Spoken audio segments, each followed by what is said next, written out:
200 plus dogs, 35 plus photo shoots, and full-time dog photographer within the first year of starting my business.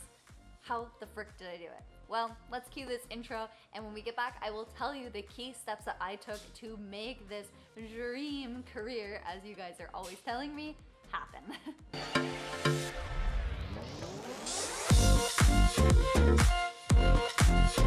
Hello and welcome back to my channel. If it's your first time here, I'm Keegan, the dog photographer, the owner of Floofy Studios. If you haven't already, check us out on Instagram at Floofy Studios for your daily dose of dog. I get messages on my Instagram every single day telling me I have the dream career, dream job, this is the amazing, how can I do this, blah, blah, blah, blah. It is great. Do not get me wrong. As with everything, there are ups and downs. It's not easy, that's for sure. It takes a lot of patience. But today I wanted to share with you guys how I started Floofy Studios. Being a dog photographer seems like a novelty. I know. It's kind of bizarre. Some days I wake up and I'm like, do I actually do this for a living, full time? This is insane. So today I just kind of wanted to sit down, tell you the story about how I started Floofy Studios, and share some tips with you if you're thinking about starting a career in dog photography as well. If it's not dog photography and just photography, or really any business for that matter, stick around and I'll be sharing some tips.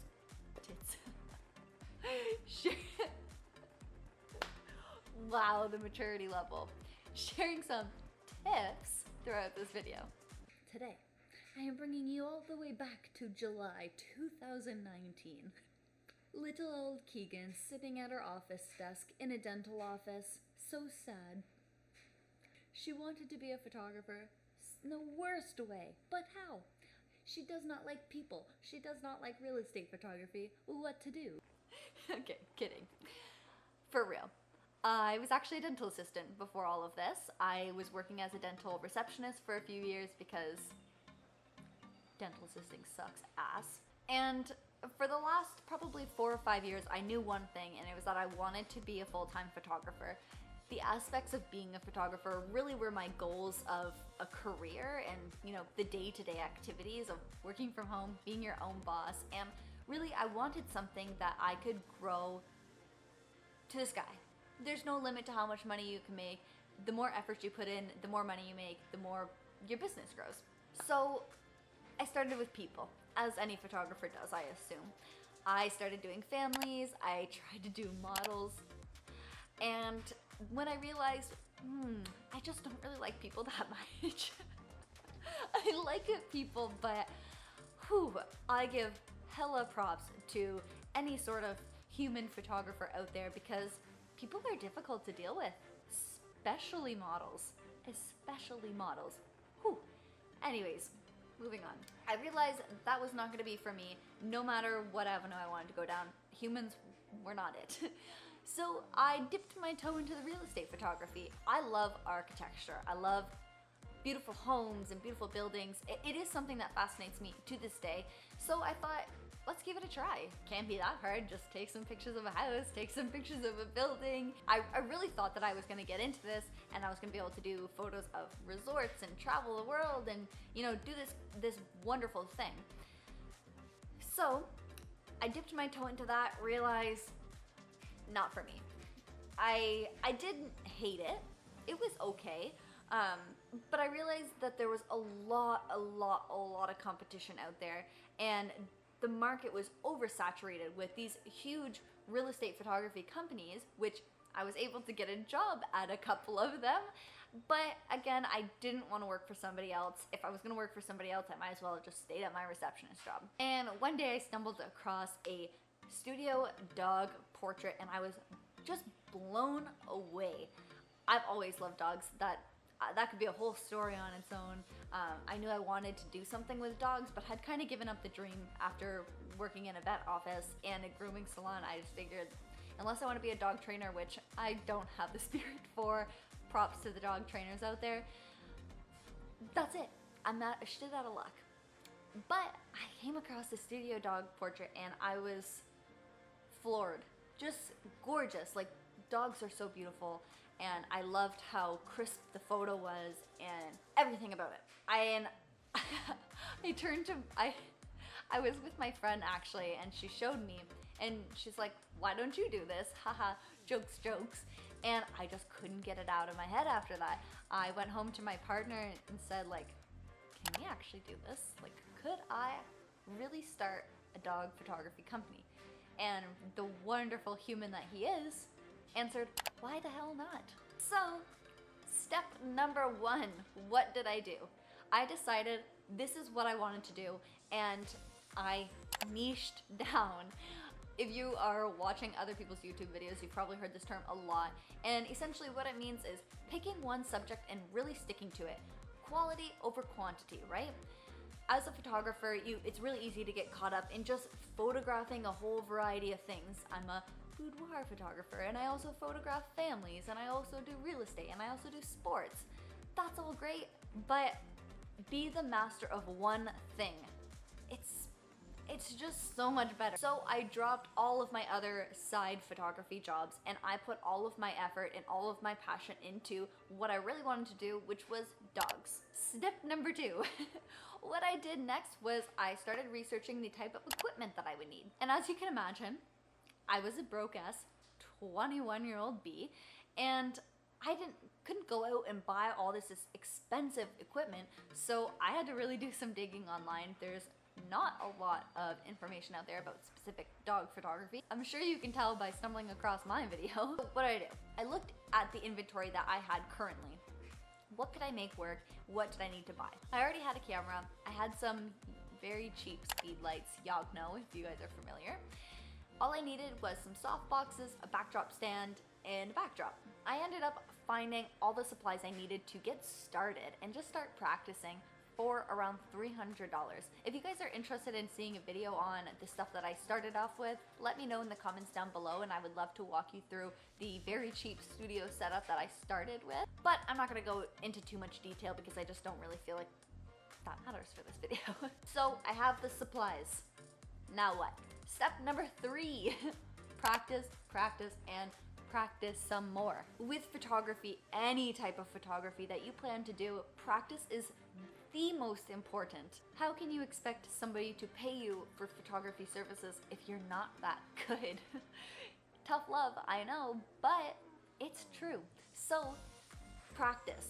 Do your research, watch the videos. What I did was I went to my favorite dog photographers, most of them are in Germany, and I really looked into what they were doing, what they were using, and studied their photos. Practice on your own dogs, practice on families and friends' dogs, and just learn what you're doing. The very basics. Learn how to use your camera, learn how to use the lights, get a better understanding of what your equipment does.